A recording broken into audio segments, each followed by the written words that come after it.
So friend, as per our introduction part, this is our fifth lecture, like second lecture for execution. तो friends हम इसमें footing का part देखने वाले हैं। हमने पिछले लेक्चर में एक्सकेवेशन तक का देखा था, तो उसके आगे हमें फुटिंग के लिए क्या क्या प्रोसीजर रहता है और हमें चेकलिस्ट क्या रहती है फॉर वन साइट इंजीनियर। तो हम इस लेक्चर में वो फुटिंग का पार्ट देखेंगे। PCC work for footing and then reinforcement of footing, then formwork, shuttering work for footing, then concreting, then column up to plinth level and backfilling. तो friend जैसे कि आप ये इमेज में देख सकते हो, एक footing is very important part in any structure. तो क्योंकि अल्टीमेटली जो भी लोड हमारा ट्रांसफर होने वाला है वो फुटिंग के थ्रू ही सॉइल में ट्रांसफर होने वाला है। जैसे कि आप यहाँ पे देख सकते हो कि हमारा फर्स्ट आता है स्लैब। तो स्लैब पे जो भी लोड लगता है वो फिर बीम जो सेकंड नंबर पे आता है उसके थ्रू कॉलम कॉलम में ट्रांसफर होता है। एंड देन फिर कॉलम के जो थर्ड नंबर पे आता है उसके थ्रू फुटिंग पे ट्रांसफर होता है। तो अल्टीमेटली अपना जो भी स्ट्रक्चर का लोड है वो फुटिंग के थ्रू ही ग्राउंड में ट्रांसफर होता है। तो कोई भी स्ट्रक्चर हो, फुटिंग इज वेरी इंपॉर्टेंट, क्योंकि अगर फुटिंग ही सेफ नहीं होगा तो कोई भी स्ट्रक्चर स्टेबल नहीं रह सकता है। जो भी टाइप का फुटिंग रहेगा कि कौन सा टाइप का फुटिंग यूज करना है एज पर जो लोडिंग एंड सोइल कंडीशन, ये सब हमें स्ट्रक्चरल इंजीनियर के पास से हमें डिजाइन करके ऑन साइट ड्राइंग मिल जाता है। तो हम इसमें जो भी सोइल कौन सा टाइप का फुटिंग यूज करना है वो सब ब्रीफ में डिस्कस नहीं करेंगे। हमें सिर्फ ये देखना है कि हमें on site as a site engineer footing के लिए क्या क्या चेकिंग करना रहता है, फुटिंग का प्रोसीजर कैसा रहता है, ताकि हम ऑन साइट जो भी एक मैनेजमेंट है या तो जो भी चेकिंग है वो प्रॉपरली एग्जीक्यूट कर सके। तो फ्रेंड्स देखते हैं अभी one by one. After excavation first जो पार्ट है हमारा वो है PCC work for footing. So friends once up to the required depth excavation is done, तो हम उसमें जो भी एक जो कि आप यहाँ पे देख सकते हो कि सोइल ड्रेसिंग जिसे कहते हैं, कि जो भी वो नीचे लूज मिट्टी है, लाइक अगर हमने कोई एक्सकेवेटर से एक्सकेवेट किया तो उसके बाद जो भी लूज मिट्टी बचता है उसको हम पहले रिमूव करते हैं from excavated pit manually. And जो भी अनइवन सरफेस है उसको लेवल करते हैं। एंड देन उसके बाद एज पर द बीओक्यू और जो भी एक वर्क ऑर्डर है उसके हिसाब से हार्ड मुरूम को लेवल करके उसको कॉम्पैक्ट कर देंगे। या तो अगर एज पर स्पेसिफिकेशन अगर जीएसपी स्प्रेड करना है, तो जैसे कि आप यहाँ पे देख सकते हो उसके हिसाब से जीएसपी स्प्रेड किया जाता है एंड उसको फिर कॉम्पैक्ट किया जाता है for footing. And then for उसके जीएसपी के बाद हम उस पर पीसीसी करते हैं।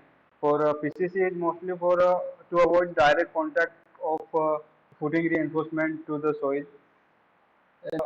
फुटिंग है उसको एक प्लेन सरफेस मिल सके ताकि जो भी एक डिफरेंशियल सेटलमेंट एक पॉसिबिलिटीज रहती है फुटिंग की वो अवॉइड की जा सके। तो फ्रेंड्स आप जैसे कि देख सकते हैं एज ब्रिक एज ए ठिया अप्लाई किया है, जो कि एक पीसीसी के लेवल में पीसीसी होने के लिए हम जो ठिया अप्लाई करते हैं। तो अगर पीसीसी का थिकनेस अगर हमारा जो भी एक स्टैंडर्ड ब्रिक का डायमेंशन है या तो कोई भी अपना ब्लॉक है उसके डायमेंशन से मैच करता है, तो हम वो भी एज अ ठिया यूज़ करते हैं। और कई बार हम जो भी कंक्रीट यूज़ करना है पीसीसी के लिए उसके भी हम एक लाइन डोरी से एक लेवल पे ठिया अप्लाई करते हैं। तो अभी आप यहाँ पे ये ब्रिक का देख सकते हो, हम नेक्स्ट पार्ट में देखने वाले हैं जो कंक्रीट का ठिया रहता है। So friends after this GSB compaction levelling और ठिया मारने के बाद हम पीसीसी का कंक्रीटिंग कर सकते हैं। And then once this concreting done as per the grade of PCC concrete, तो उसके बाद हम उसका क्योरिंग करते हैं। में हमें जो भी एक सुपरविजन या तो एक चेकिंग करना रहता है वो ये है कि जो भी लेबर एक्सकेवेटेड पिट में काम कर रहे हैं फॉर फुटिंग वर्क, वो एक प्रॉपर सेफ्टी जो भी सेफ्टी मेजर्स है वो फॉलो कर रहे हैं कि नहीं कर रहे हैं। जैसे कि आप यहाँ पे देख सकते हो कि एक वर्कर है जिसने हेलमेट पहना है, देन सेफ्टी शूज पहना है, तो ये सब रिक्वायर्ड रहता है। एंड जो भी अपना पीसीसी का सरफेस है वो एक लेवल पे होना चाहिए। यहाँ पे आप देख सकते हो ये आइसोलेटेड फुटिंग है तो इसका ज़्यादा बड़ा एरिया नहीं है, लेकिन जहाँ पे पीसीसी का एरिया बहुत ज़्यादा बड़ा होता है वहाँ पे एक लेवल पे पीसीसी मेंटेन करना आ, थोड़ा मुश्किल रहता है। तो वहाँ पे हमें वो चेकिंग करना रहता है कि ये पीसीसी लेवल पे मेंटेन हुआ है कि नहीं हुआ है। एंड फ्रेंड्स इसमें जो भी एक्चुअल फुटिंग का डायमेंशन है उससे हमें 100 mm ऑफसेट करके, लाइक हमें 100 mm बढ़ा के पीसीसी का डायमेंशन मार्किंग करना रहता है, ताकि जो भी शटरिंग है उसके लिए हमें वो स्पेस रिक्वायर्ड रहता है। मोस्ट हमें ड्राइंग में भी पीसीसी का dimension with footing dimension mention किया रहता है, लेकिन इन जनरल अगर नहीं है तो हमें ये सब ध्यान में रखना पड़ता है। हमारा सरफेस एरिया बहुत बड़ा होता है और जो कि बहुत अनइवन स्पेस रहता है, तो जब हमें पीसीसी का थिकनेस जब हमें हमें 250 mm से ज़्यादा प्रोवाइड करना रहता है, तो हम प्लम कंक्रीट भी कर सकते हैं। लाइक हम पहले वो जो भी अपने स्टोन्स है उसको इवन स्पेस में डिस्ट्रीब्यूट करके उस पर भी एक कंक्रीट का लेयर ले कर सकते हैं, ताकि हमारा जो भी एक मटेरियल कंजम्पशन है उसमें हम इकोनॉमी अचीव कर सकें। तो फ्रेंड्स इन रेनफोर्समेंट पार्ट हम देखें, यहाँ पे आप इमेज में देख सकते हो कि जो भी अपना स्टील का कटिंग एंड बाइंडिंग का वर्क है, तो वो जो भी अपना स्टील साइड पे रिसीव हुआ है वो पहले से ही कटिंग एंड बाइंडिंग का काम चालू हो जाता है as per the work order, जो भी अपने और वर्क ऑर्डर और we can see the scheduling, जो भी अपना स्ट्रक्चरल मेंबर का कंस्ट्रक्शन करना है, तो उसके लिए हमें पहले से ही स्टील का cutting and binding as per the drawing structural drawings करके रखना रहता है, ताकि ऑन टाइम हम अपना जो भी वर्क है वो इन मिनिमम टाइम कंप्लीट कर सकें। एंड देन नेक्स्ट है friends centre line marking on PCC. तो फ्रेंड्स आप जैसे कि वीडियो में देख सकते हैं यहाँ पे एक सेंटर लाइन मार्किंग का काम चालू है। तो जो भी अपना ऊपर से जो भी सेंटर लाइन है वो ऐसा ओलंबो से नीचे शिफ्ट किया जाता है, एंड देन उसका जो भी सेंटर है वो मार्किंग ऐसा मार्क किया जाता है। जो भी कॉलम टू कॉलम का जो भी सेंटर लाइन का जो भी ग्रिड है वो एज पर द ड्राइंग जो भी ग्रिड दिया है वो हम as it is on PCC shift करते हैं with the help of this ओलंबो। आप जैसे कि यहाँ पे देख सकते हो, ये जो भी अलम्बो है वो सेंटर लाइन का जो भी ग्रिड का लाइन जो भी बाइंड किया हुआ है उससे वो बाइंड किया है, एंड देन वो नीचे ऑन पीसीसी शिफ्ट किया है। तो हमें इस तरह से सेंटर लाइन का जो भी फीड है वो नीचे पीसीसी पे मार्किंग करना रहता है। एंड देन फ्रेंड उसके बाद हमारा एक बार जो भी ग्रिड लाइन है वो नीचे शिफ्ट होने के बाद हम जो भी ऑफसेट लेने हैं फॉर फुटिंग, वो हम ऑफसेट लेके जो भी फुटिंग का आउटर पेरिफेरी है वो मार्क करते हैं। जैसे कि आप यहाँ पे देख सकते हो कि वो जो भी फुटिंग का डायमेंशन है वो मार्क किया जाता है as per the grid line. जो भी डायमेंशन है वो नीचे और पीसीसी मार्किंग होने के बाद हमारा नेक्स्ट स्टेप रहता है रेनफोर्समेंट बाइंडिंग। जैसे कि आप यहाँ पे थर्ड इमेज में नीचे देख सकते हो कि जो भी फुटिंग का स्टील है वो यहाँ पे बाइंडिंग किया जा रहा है। तो इसमें जो भी पहले से स्टील कटिंग किया हुआ था as per the structural drawing, वो हम यहाँ पे जो फुटिंग डायमेंशन एंड जो भी रिक्वायरमेंट है स्टील का जो भी एज पर स्ट्रक्चरल ड्राइंग ये दिया है उसके हिसाब से हम यहाँ पे स्टील बाइंड करते हैं। तो फिर नेक्स्ट आ रहा है चेकिंग। तो चेकिंग में हमें मोस्टली यही देखना रहता है कि जो भी एक स्ट्रक्चरल ड्राइंग प्रोवाइड किया गया है on site for that respective structural members, तो उसके हिसाब से जो भी स्टील है वो प्रोवाइड किया गया है कि नहीं किया गया है। तो आप यहाँ पे जो भी इमेज में देख सकते हो कवर प्रोवाइड किया हुआ है, तो हमें ये कवरिंग का भी चेकिंग करना रहता है। तो मोस्टली ये कवर जो है ये 5 कवर पर मीटर स्क्वायर के हिसाब से प्रोवाइड किया हुआ रहता है। एंड ऑलमोस्ट जो भी अपना पर्पज है, जो भी अपना कवर है वो अचीव होने के लिए हमें जो भी एज पर द रिक्वायरमेंट रहता है तो उसके हिसाब से हमें वो कवरिंग चेक करना रहता है। तो फ्रेंड्स आफ्टर रीइंफोर्समेंट हमारा नेक्स्ट है शटरिंग वर्क। तो फ्रेंड्स शटरिंग वर्क में हमें सबसे पहले जो देखना रहता है कि जो भी अपना शटरिंग का मटेरियल है वो प्रॉपरली क्लीन किया हुआ है कि नहीं है, या तो उसमें जो भी अपने जो सरफेस में कंक्रीट आने वाला है वो फिर प्रॉपर ऑयलिंग किया हुआ है कि नहीं किया हुआ है। ये हमें इनिशियल स्टेज देखना रहता है before any type of shuttering work. तो friend shuttering is one type of formwork. So formwork is nothing but the temporary structure to construct any permanent concrete structure।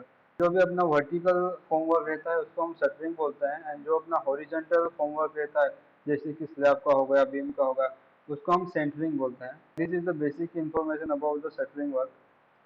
And after the cleaning and oiling, next जो step है वो है fixing as per the dimension. तो friends आप जैसे कि image में देख सकते हो, जो भी अपना ये फुटिंग का डायमेंशन है उसके हिसाब से ये शटरिंग का वर्क किया हुआ है। As per dimension shuttering work होने के बाद हमें नेक्स्ट स्टेप रहता है सपोर्ट। कंक्रीटिंग हमारा जो भी शटरिंग वर्क है वो खुल ना जाए, तो इसके लिए हमें प्रॉपर सपोर्ट देना रहता है। जो भी अपना वाइब्रेटर के लिए या तो जो भी कॉम्पैक्शन के लिए इंस्ट्रूमेंट यूज होने वाला है उसको कंसिडर करके प्रॉपर सपोर्ट प्रोवाइड करना इम्पोर्टेंट रिक्वायरमेंट रहता है। तो फ्रेंड्स शूटिंग के शटरिंग के चेकिंग में हमें ये देखना रहता है कि जो भी लॉन्गर डायमेंशन ऑफ फुटिंग है उसका शटरिंग प्रॉपर लाइन में है कि नहीं है।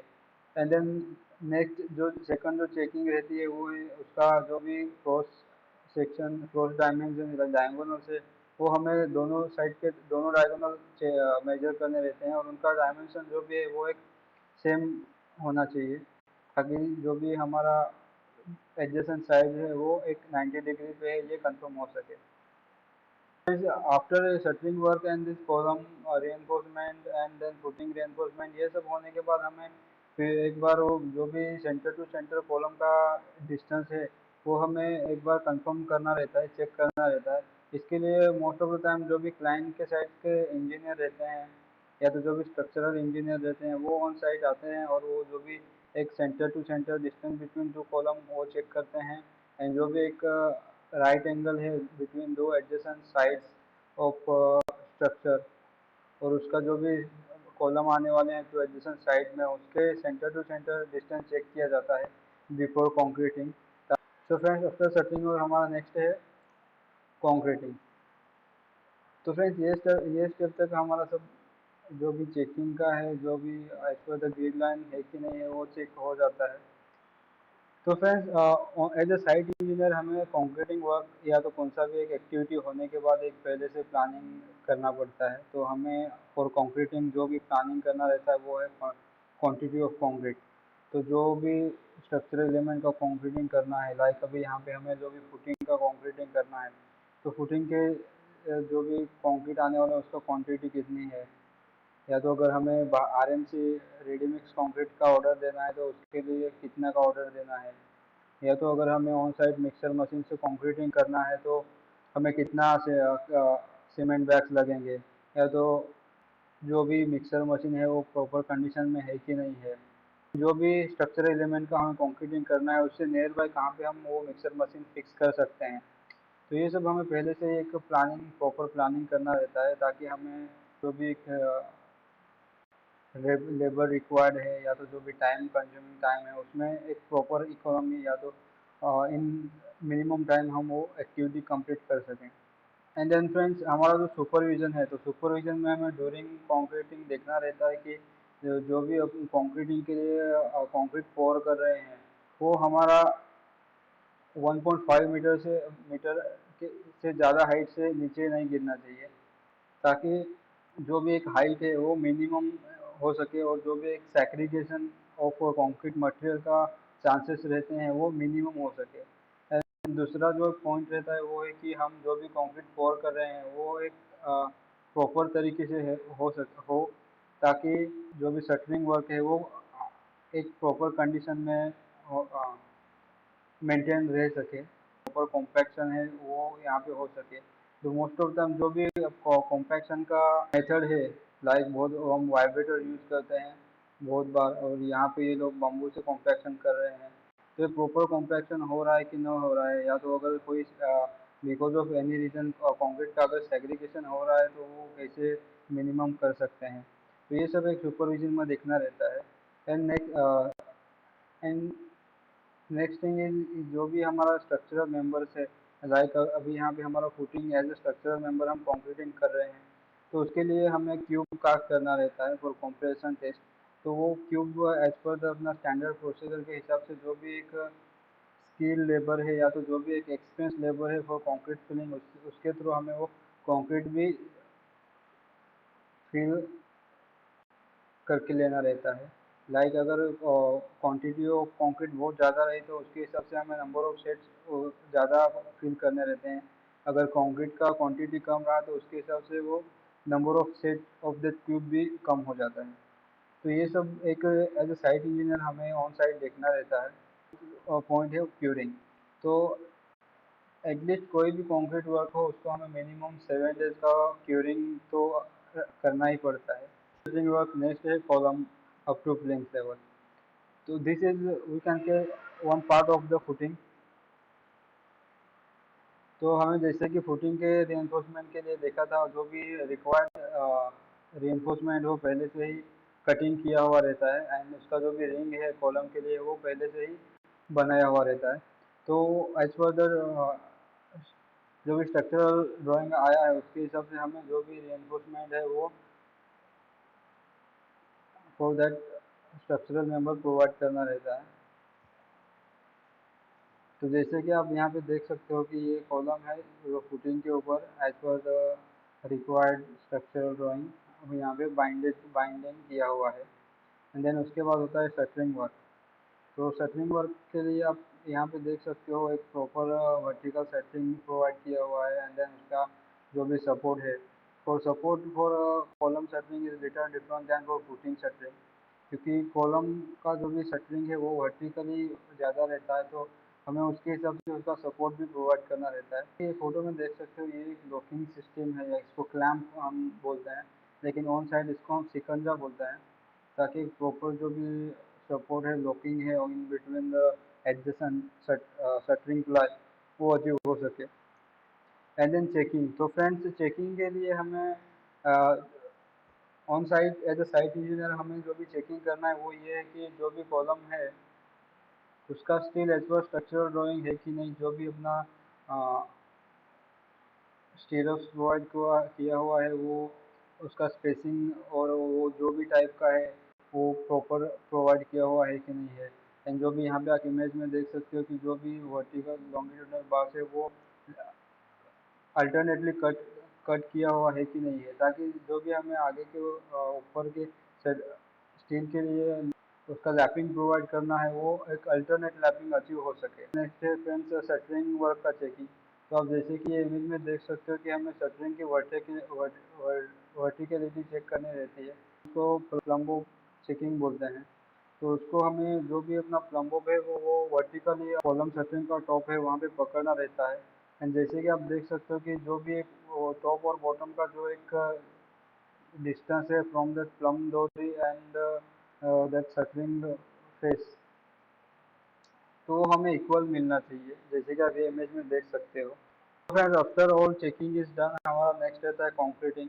तो कंक्रीटिंग के लिए जो लेवल पे भी अपना एज पर द बेंचमार्क जो भी एक टेम्पररी बेंचमार्क किया गया रहता है उसके हिसाब से हमें वो कॉलम का लेवल डिफाइन करना रहता है, कि जो भी अपना ग्राउंड भी मारने वाला है या तो जो भी अपना प्लेन्स भी मारने वाला है वो कहाँ कौन से लेवल पे आएगा, और उसके हिसाब से हमें वो जो भी कॉलम है up to the plinth level वो कौन से लेवल तक का कंक्रीटिंग करना है वो भी हमें इसमें चेकिंग करना रहता है। एंड देन जो भी कंक्रीटिंग होने वाला है वो कौन से ग्रेड का होने वाला है। तो ड्यूरिंग कंक्रीटिंग आप यहाँ जैसे कि इमेज में देख सकते हो कि प्रॉपर कॉम्पैक्शन हो रहा है कि नहीं हो रहा है। तो यहाँ पे ये लोग वाइब्रेशन से वो प्रॉपर कॉम्पैक्शन कर रहे हैं। तो ये सब एज ए साइट इंजीनियर देखना रहता है। एंड जो भी ग्रेड ऑफ कंक्रीट है वो ग्रेड के हिसाब से कंक्रीट हो रहा है कि नहीं हो रहा है ये भी हमें चेक करना रहता है। And then friends after concreting done हमें जो भी टॉप सरफेस रहता है कॉलम का उस पर हम मोस्टली ऑफ द टाइम जो सरफेस आने वाले रफ रखने के लिए जो एग्रीकेट्स है बड़े वाले वो हम उस पर फिक्स कर देते हैं, ताकि एक की जॉइंट क्रिएट हो सके आफ्टर दिस कंक्रीटिंग। एंड उसके ऊपर का कंक्रीटिंग करते टाइम हमें एक प्रॉपर जॉइंट मिल सके। तो friends after this concreting work done हमारा आगे का जो रहता है curing. Friends after this concreting of column up to plinth level next है अपना back filling. As per practice on site de shuttering कर देते हैं। एंड डी शटरिंग के बाद हमें सबसे पहले जो एक एज ए साइट इंजीनियर और क्या एज ए सुपरवाइजर सबसे पहले जो एक प्रिकॉशन लेना रहता है कि जो भी एक हनी कॉम्बिंग मिला है ऑन स्ट्रक्चरल मेंबर्स उसको हम रिपेयर मोटर से हमें रिपेयर करना पड़ता है, ताकि जो भी रीइंफोर्समेंट है वो उसको प्रॉपर कवर मिल सके, क्योंकि हमारा जो फुटिंग है एज ए फुटिंग का पार्ट कॉलम है अप टू प्लेन लेवल, वो विथ सोइल के कॉन्टेक्ट में आने वाला रहता है, तो उसको प्रॉपर कवरिंग होना बहुत ज़रूरी है। तो मोस्ट ऑफ द टाइम हम ये सब एक्सेप्ट नहीं करते हैं ऑन साइट कि हमारा जो भी मेंबर है उसको हनी कमिंग एक्सेप्ट नहीं किया जाता है, लेकिन जब नॉमिनल रहता है तो उसको हम विथ रिपेयर मोटर उसको हमें रिपेयर करना रहता है before back filling. For back filling हमें सबसे पहले जो भी क्वांटिटी का मोरम या तो जो भी हार्ड सोइल लगने वाला है उसका हमें क्वांटिटी निकालना रहता है। इस हिसाब से हम प्लानिंग करते हैं on site for back filling. अगर हमें in initial stage like after 24 hours of concreting of column up to plinth level हमें अगर बैक फिलिंग करना है, तो पहले हमें रिस्पेक्टिव अथॉरिटी से हमें अप्रूवल लेना रहता है, ताकि आगे जाके कोई भी कॉलम में डिफ्लेक्शन अवॉइड हो सके। For this compact back filling work हमें जो भी एक्सकेवेटेड फील्ड है उसे पूरी तरह से चेक कर लेना रहता है, ताकि हमारा कोई भी किसी भी तरह का इंस्ट्रूमेंट उसमें रह ना जाए और वो इन बैक फिलिंग वो अंडर सोइल ना चला जाए। एंड देन उसके बाद आप जैसे कि इमेज में देख सकते हो कि जो भी एक प्रिकॉशन लेना रहता है वो है ये है कि हम जो भी स्ट्रक्चरल मेंबर है column up to plinth cast किया हुआ है वो किसी भी तरह से लैटरल फोर्स की वजह से उसमें किसी भी तरह का डिफ्लेक्शन ना आए, क्योंकि ये आफ्टर 24 आवर्स हमको most of the time for early completion of work हमें बैक फिलिंग करना रहता है, तो उसमें जो रिक्वायर्ड स्ट्रेंथ है वो अचीव नहीं होता है, तो इसके लिए हमें ये प्रिकॉशन लेना रहता है। एंड देन फ्रेंड्स यहाँ पे आप दूसरे इमेज में देख सकते हो कि most of the time as per planning हम अगर ऑन साइट अपना हार्ड मूव मिल रहा है तो उसको हम वन फुटिंग का एक्सकेवेशन हम दूसरे फुटिंग की बैक फिलिंग के लिए भी यूज़ कर सकते हैं। तो ये सब हमें प्रीवियसली प्लानिंग किया हुआ रहता है, ताकि जो भी एक पॉसिबल इकोनॉमी है वो अचीव हो सके। देन नेक्स्ट है आफ्टर बैक फिलिंग कॉम्पैक्शन। तो फ्रेंड्स आप जैसे कि देख सकते हो ये एक वाटरिंग टाइप का कॉम्पैक्शन है, तो हम यहाँ पे ये लोग वाटरिंग करके उसके बाद ये स्टील रोड से उसको प्रॉपर कॉम्पैक्शन के लिए भी यूज़ करते हैं। तो आप जैसे कि देख सकते हो कि ये पहले तो अबव ग्राउंड लेवल था, लेकिन अभी प्रॉपर कॉम्पैक्शन के बाद इसका लेवल कितना डाउन हो गया है। तो ऐसा एक प्रॉपर कॉम्पैक्शन करना बहुत इंपॉर्टेंट रहता है, ताकि जो भी इन फ्यूचर पॉसिबल सेटलमेंट है वो ना हो सके। नेक्स्ट है सुपरविजन। तो सुपरविजन में हमें यही देखना रहता है अब तक जो हमने डिस्कस किया। जो सो फ्रेंड्स यहाँ तक का जो भी पॉइंट था हमने एज ए प्रोसेसर वाइज और जो भी हमें चेक करना रहता है जो साइट इंजीनियर ऑन साइट वो हमने देखे हैं। तो फ्रेंड्स हम जो भी ये लेक्चर्स में डिस्कस करते हैं इन जनरल बेसिक है, तो ज़्यादा टेक्निकल ये तो नहीं है, लेकिन ऑन साइट एक प्रॉपर मैनेजमेंट के लिए ये सब पॉइंट मालूम होना बहुत है, ताकि जो भी man power on site available है या तो जो भी मशीनरीज अवेलेबल है उसको हम प्रॉपर मैनेज कर सकें, एंड जो भी वर्क एक्टिविटीज़ है वो एज पर शेड्यूल हम कंप्लीट कर सकें।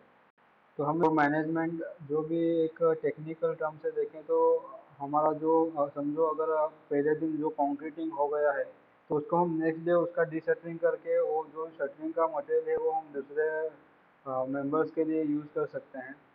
सो अगर कोई भी शटरिंग वर्क कंप्लीट हो गया है तो उसको as early as possible concreting कर देना रिक्वायर्ड रहता है ऑन साइट। एंड देन जो एक साइड लैंग्वेज में बोलते हैं कि एक चाल देना रहता है कि अगर कोई एक्सकवेशन हो गया है तो उसको हमें ड्रेसिंग करके जो एक अनस्किल लेबर है तो उसको उसके थ्रू हमें जो भी ड्रेसिंग का वर्क है और जो भी जीएसबी लेइंग का वर्क है देन पीसीस का लेइंग का वर्क है वो हमें कंप्लीट करना रहता है। एंड देन उसके बाद लेबर के बाद हम जो भी कारपेंटर है जो भी स्किल लेबर है वो उस पर जो भी डायमेंशन का मार्किंग फुटिंग का मार्किंग करते हैं। एंड देन वो फुटिंग का मार्किंग होने के बाद वो जो भी एक स्टील बाइंडिंग बाइंडिंग के लिए जो लेबर रहते हैं वो आके वहाँ पे स्टील बाइंडिंग करते हैं। एंड देन उसके बाद फिर से कारपेंटर लोग आके वो जो भी शटरिंग का वर्क है वो शटरिंग करते हैं। And then once this shuttering and steel binding and checking done, next जो भी अनस्किल लेबर है वो या तो जो भी एक मेसन है वो सब आके उसमें फिर वो कंक्रीटिंग करते हैं as per the grade of concreting required. तो ये जो भी साइट पे अलग अलग टाइप का मैन पावर अवेलेबल है उसको कैसे मैनेज करना है, उसको कैसे चाल देना है, ये सब प्रॉपर मैनेजमेंट के लिए या तो जो भी मशीनरीज अवेलेबल है ऑन साइट, उसके मैनेजमेंट के लिए हमें ये सब बेसिक जो भी स्टेप है वो मालूम रहना बहुत ही ज़रूरी है। सो फ्रेंड्स, आज हमने जो भी एक लेक्चर में देखा तो उसका ये जनरल नोट्स है। अगर आपको आप लोग को नोट करना है या तो रीड करना है तो वीडियो को पॉज करके आप ये सब नोट या रीड कर सकते हो। तो पहले हमारा था पीसीसी वर्क, तो उसका कैसा प्रोसीजर रहता है, देन उसमें चेकलिस्ट क्या करना रहता है, ये सब इसमें एज ए नोट प्रोवाइड किया हुआ है। देन उसके पीसीसी के बाद हमारा है रेनफोर्समेंट वर्क, तो उसमें हमें क्या चेकिंग करना रहता है, उसका प्रोसीजर कैसा रहता है, वो सब इसमें नोट दिया हुआ है। एंड देन उसके बाद है फॉर्मवर्क। तो आफ्टर रेनफोर्समेंट नेक्स्ट है फॉर्मवर्क, तो फॉर्मवर्क का यहाँ पे नोट प्रोवाइड किया हुआ है। तो आप या तो रीड कर सकते हो या तो अगर नोट डाउन करना है तो आप नो भी लेक्चर को पॉज करके कर सकते हो।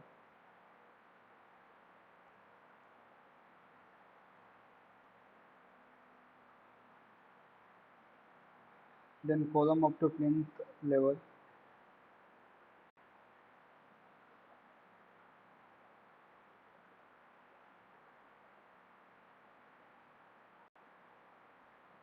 Then concreting for column।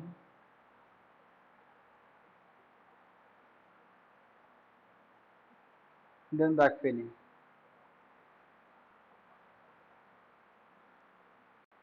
Friends, I hope कि आप लोग को ये वीडियो पसंद आया हो। तो फिर मिलते हैं नेक्स्ट लेक्चर में। Thank you.